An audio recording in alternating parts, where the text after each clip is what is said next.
जय Shri Ram. I hope आप सब लोग अच्छे होंगे। Income tax, TDS, TCS, GST की दुनिया में आपका वेलकम है।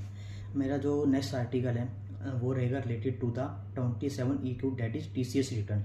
तो पहले मैंने 24 टीडीएस रिटर्न जो कि सैलरी पर टीडीएस डिडक्ट हुआ रेजिडेंट एंड नॉन रेजिडेंट का।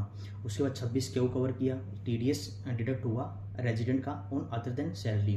फिर 27 टीडीएस कटा नॉन रेजिडेंट का अदर देन सैलरी। तो टीडीएस की 3 रिटर्न होती है, 24 26 27 तो तीनों आर्टिकल मैंने अपने टेक्स्ट बुक पर पब्लिश कर दिए हैं। उसके बाद मैंने पब्लिश किया late deduction of TDS, then late payment of TDS. तो 5 आर्टिकल मैंने टीडीएस से रिलेटेड टेक्स्ट बुक पर पब्लिश कर दिए हैं। ठीक है, अब जो अगले वाले आने वाले आर्टिकल है वो रहेंगे टीसीएस से रिलेटेड। तो इस सैटरडे को जो आर्टिकल आएगा वो आएगा 27 EQ, टीसीएस की जो रिटर्न होती है। ठीक है, उसमें मैंने ड्यू डेट कवर की है। रिटर्न की जो ड्यू डेट है वो क्वार्टरली आएगी। टीडीएस की भी रिटर्न होती है, क्वार्टरली होती है, बट ड्यू डेट अलग होती है।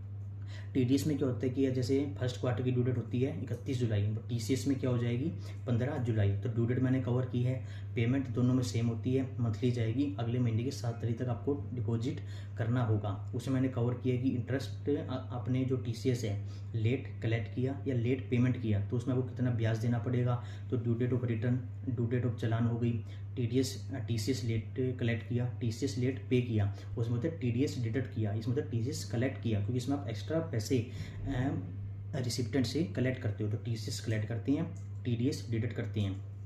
तो ड्यू डेट होगी, इंटरेस्ट हो गया, रेट हो गया, कब से कब तक कैलकुलेट करना है, वो सब चीज़ें मैंने अपने आर्टिकल में कवर की है जो कि सैटरडे को पब्लिश हो जाएगा।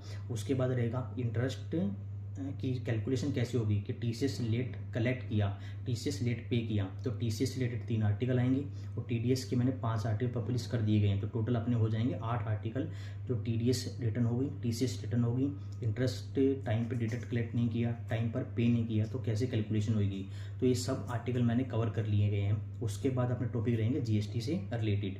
ठीक है, तो आर्टिकल पब्लिश होने के बाद मैं आपको डिस्क्रिप्शन कमेंट सेक्शन में सेपरेट वीडियो बनाकर लिंक प्रोवाइड करवा दूंगा। तो उससे रिलेटेड कोई भी आपको डाउट हो या अदर कोई भी टॉपिक आपको डाउट हो तो आप मेरे को मेल करके भी अपनी क्वेरी पूछ सकते हैं या कमेंट करके भी अपने डाउट पूछ सकते हैं। Thank you. जय श्री राम।